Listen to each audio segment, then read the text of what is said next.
Oke, Kak, aku mau bahas liburan yang bareng-bareng sama teman-teman. Itu seperti apa sih? Maksudnya memang sering diagendakan atau gimana sih kalau bareng teman-teman tuh? Sebenarnya kayak kita juga sama kayak pertemanan lainnya ya. Sebenarnya dimulai dari halu bareng gitu. Cuma ya kadang terplan dengan baik, kadang juga spontan. Cuma memang kayak apalagi kalau liburan keluar kan harus effort gitu. Jadi kalau beberapa kali trip ini tuh memang direncanakan dari jauh hari, tapi sebenarnya kalau dibilang direncanain enggak, karena pada saat beli tiket tuh bener-bener kayak spontan aja gitu. Jadi kayak karena udah terjebak beli tiket mau nggak mau dijadiin gitu. Oke, kan di Instagram, di sosmed gitu ya, banyak konten-konten. Siapa yang paling sering konten sih? Paling sering konten Nina Zatulini itu jelas ya. Nomor 2 Natasha Rizky, ketiga Dian Ayu, aku yang paling nggak pernah update.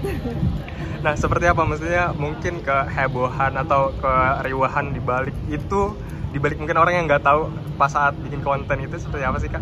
Eh, ya ya kayaknya seperti pada umumnya kali ya, apa yang terlihat di sosmed dengan bagaimana cara pembuatannya itu kayak beda banget gitu. Tapi ya kita justru menikmati prosesnya itu, karena dengan keriuhannya, keribetannya, justru itu yang bikin kita ketawa gitu. Bukan hasil akhirnya ya, justru pada saat proses pembuatannya itu.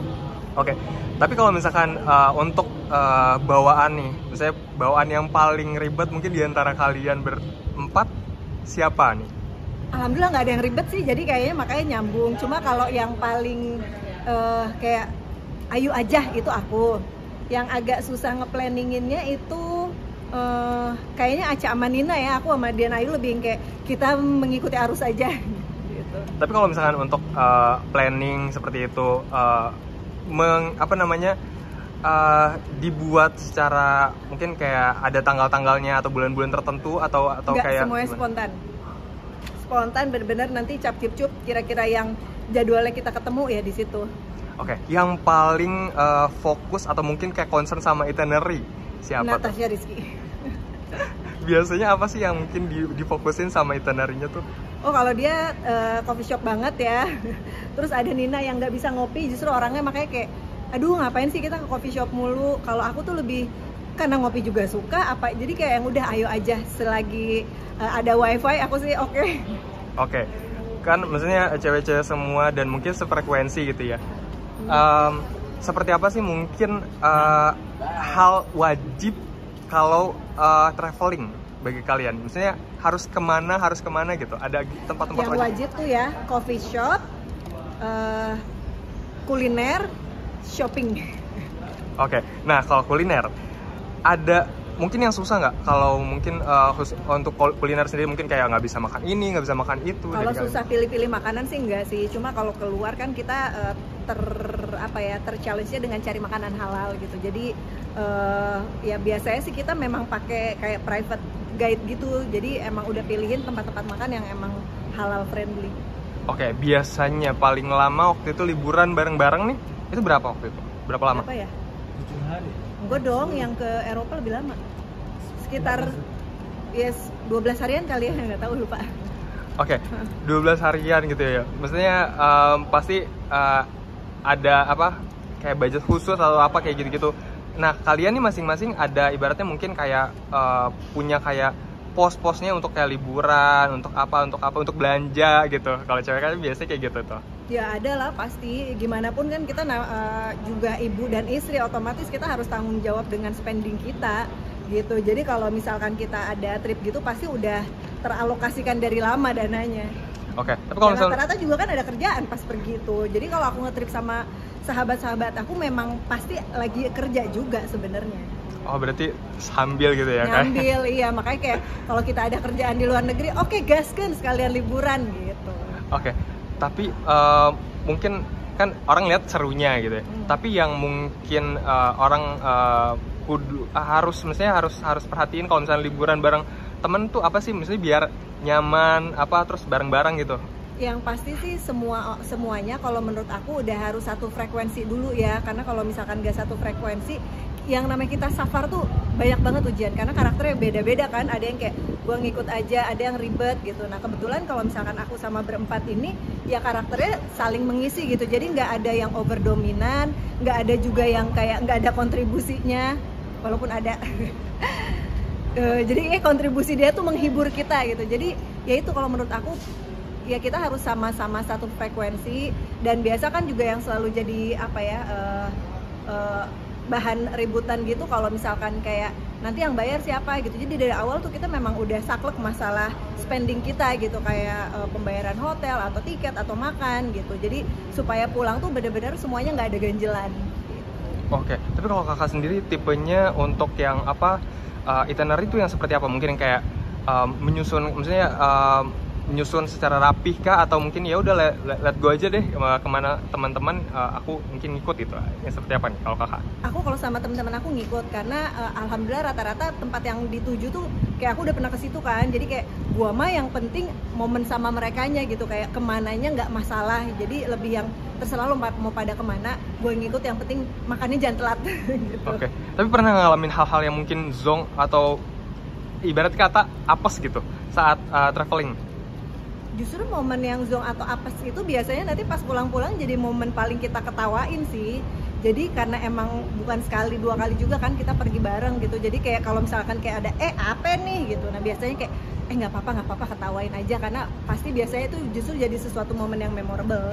Mungkin boleh disebut atau di-spill nih apa sih mungkin momen yang akhirnya jadi kayak diingat-ingat lagi jadi bahan ketawaan sekarang Kak? Apa ya, kayak misalkan waktu itu kita pergi ke London lah, lucu-lucuan naik beca ternyata harganya mahal banget karena getok gitu kan.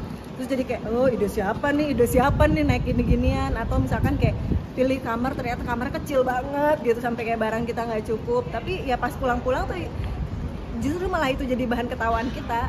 Oke, ini baru permulaan 2025, udah mulai ada wishlist liburan lagi kan? Itu sangat halu kita dalam 24 jam aja tempat yang mau kita tuju tuh banyak banget. Tapi ya balik lagi kan, biasanya kayak trip kita itu pada saat pembelian tiket atau penentuan tempatnya itu mostly spontaneous sih. Dan kalaupun emang kita biasanya pergi tuh pasti sambil kerja gitu. Jadi kalaupun kita mau pergi, milih dulu nih mana yang bisa kita, maksudnya ya pergi sekalian ada manfaat gitu. Oke, tapi kalau misalnya kakak sendiri wishlist untuk liburan atau trip? Ya aku sih tiap tahunnya pasti yang pertama kalau belum nginjek tanah suci pengennya umroh dulu, atau ya pengen haji lagi gitu, ya umroh lagi, haji lagi. Yang lain-lainnya ya lihat aja, nggak ada sih. Oke, nah kalau misalkan ini cewek-cewek pada liburan, nah keluarga di rumah seperti apa tuh waktu mungkin ibunya atau istrinya nih pada liburan itu seperti apa? Kalau aku kan ada suami, jadi kalau misalkan aku pergi sama teman-teman aku, ya suami yang ambil peran responsibilities anak-anak, terus biasanya juga ada ibu aku nemenin. Oke, tapi kalau misalkan respon suami itu seperti apa kamu kalau untuk liburan? Suami aku tuh alhamdulillah suportif banget. Aku mau ngapain dia suportif gitu, karena memang pada saat ya liburan dalam 365 hari, berapa hari doang sih kita liburan kan, sisanya ya bener-bener aku mengabdi as istri dan ibu. Oke, berarti dari mungkin berempat, ada nggak sih yang mungkin kayak kesulitan atau mungkin kayak gue izin dulu nih gitu? Alhamdulillah enggak, semua pasangan dan keluarga kita sangat suportif ya. Tapi kita juga tahu-tahu diri aja, makanya kalaupun mau pergi nggak banyak-banyak. Dan ya itu pasti disambilin sama kerjaan. Oke. Ditodong oleh-oleh sama anak-anak nggak? Nggak pernah. Mereka sih paling kayak diajak jajan juga udah happy. Oke, Kak mungkin boleh tanggapannya tentang ya kabar suami yang ada. Iya kan, ujung-ujungnya. Itu gimana Kak? Aku baru tahu tuh baru-baru juga, itu pas aku mau ke Jakarta ini. Suami aku ditekin beritanya gitu, tapi ini kan bukan kasus baru sebenarnya. Jadi pas aku baca tuh kayak cuma wow, yang lebih ke poin titik berat aku kayak media kalau bikin judul suka lucu ya, suka agak berlebihan gitu. Jadi kayak kita ketawa ya, kita kayak kayak ya di bawah santai aja lah. Lagian toh ini bukan masalah baru gitu, bukan perkara baru, ini udah perkara lama yang sidangnya pun udah bukan 1, 2, 3 kali gitu. Ini tuh udah sidang keempat, sidang 1, 2, 3 tuntutan tuh ditolak karena ya maksudnya kita kan dimenangkan lah, tuntutan mereka ditolak karena memang ini bukan perkara yang sederhana. Nah entah kenapa yang keempat ini padahal di pengadilan yang sama-sama di Surabaya semuanya, tapi mereka dimenangkan. Jadi ya mungkin aku juga sama-sama bertanya. Kalau pada bertanya ya aku juga bertanya kok bisa kayak gitu secara hukumnya gimana. Jadi daripada nanya aku yang sebenarnya juga sama-sama nggak tahu, ya mendingan tanya yang mengeluarkan keputusan aja, karena ya kan mengacunya pasti ke sana kan, yang pengadilan Pengadilan Surabaya kayaknya. Jadi Oke. mendingan tanya aja, karena kan yang memberikan keputusan tuh hakim ya, bukan aku. Dan ini bukan yang 1, 2, 3 kali, ini udah yang keempat kali. Tapi ya kalau dari kita sih hanya ada janggalnya dikit ya, sedikit aja sih. Kok yang sidang 1, 2, 3 kita menang di tempat yang sama, tapi yang keempat ini kok malah bisa keputusannya berbeda, itu aja sih. Cuma kalau buat aku sih ini bukan perkara baru ya. Jadi dan apapun itu yang namanya suami aku pasti aku akan support gitu.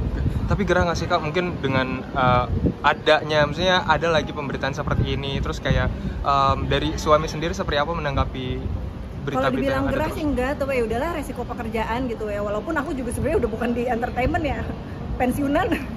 Cuma itu memang udah sebuah resiko pekerjaan yang udah dari lama gitu. Ya aku sama suami nggak enak, suami aku juga nggak enak gitu, kayak aku kayak aduh maaf ya Nge, ini gara-gara mungkin pekerjaan aku jadi orang ngegoreng-goreng gitu beritanya. Suami aku juga nggak enak, aku kayak aduh maaf ya Nge, ini kayak apa namanya ya dia juga kan nggak tahu, maksudnya yang aku baca juga di situ, setahu aku kan dia memang ya itu kan perusahaan gitu, bukan pribadi, jadi kita bersama sama nggak tahu, jadi sama-sama nggak enak. Cuma semoga ini semua tuh menjadi perekat rumah tangga kita aja sih. Oke. Tapi mungkin ada upaya atau dari suami mungkin kayak gimana biar menyelesaikan, misalnya karena kan ya namanya dibawa-bawa lah misalnya di pemberitaan gitu Kak. Ada seperti itu nggak sih Kak? Enggak, kita sih maksudnya ya biarkan aja secara hukum berjalan, toh kan juga bukan suami aku ya. Jadi kayak ya biarin aja secara hukum berjalan. Toh aku juga kayak bertanya-tanya, ya aku nanya suami ya, kayak ini gimana sih sebenarnya duduk perkaranya, ya dia juga nggak terlalu banyak tahu juga, cuma itu kan udah berjalan proses hukumnya, itu yang aku bilang. Dari kita sih ngelihatnya ya janggalnya kenapa sidang 1, 2, 3 kita menang gitu, tuntutan ditolak, terus yang keempat kok bisa kalah gitu, padahal kan pengadilannya sama, di daerah tempat yang sama, perkaranya sama, objeknya sama, kok bisa kayak gitu. Jadi ya nggak usah tanya aku kenapa, karena aku juga sama butanya, jadi mendingan nanya yang mengeluarkan keputusannya aja. Oke, terakhir Kak, sampai akhirnya mungkin kayak istilahnya disenggol-senggol tentang kayak jalan-jalan terus kayak ya istilahnya bermewah-mewahan gitu, maksudnya terus ada berita seperti itu Kakak gimana menanggapinya? Ya itu kan opini publik ya, orang juga mungkin berkomentar karena nggak tahu gitu. Cuma kalau aku kan dasar kita melangkah dalam rumah tangga, balik lagi ya, pokoknya kita harus sesuai dengan koridor agama gitu. Aku apapun mempertanyakan sama suami aku, yang pokoknya aku nggak mau apapun itu kita akan kembalikan lagi ke agama, mana yang boleh dan mana yang tidak boleh gitu. Jadi ya insya Allah ya kita sih pede-pede aja ya, maksudnya aku juga ya minta perlindungan sama Allah, semoga ini sekadar menjadi perekat rumah tangga kita gitu. Jadi kalau dibilang dibawa-bawa, ya udahlah, ya udah resiko gitu. Jadi ya aku sama suami juga pas pertama lihatnya kayak apa lagi nih, cuma kayak gitu doang, karena kan perkaranya sama, bener-bener perkara sama, sidang yang keempat, pengadilannya juga sama, kok bisa beda gitu. Aku juga cuma nanya kayak ini gimana sih, ini hakim yang sama atau gimana, kan aku jadi nanya ini prosesnya tuh kayak gimana. Jadi dijelasin sedikit dong sama suami aku, ini udah sidang keempat yang di pengadilan yang sama, cuma ya memang sidang 1, sidang kedua, sidang ketiga ya kita menang, sidang keempat ya begitu hasilnya. Jadi ya aku nggak tahu, suami juga menjelaskannya seperti itu karena ya bukan dia juga kan, jadi ya sama-sama bertanya. Oke, terima kasih Kak. Thank you.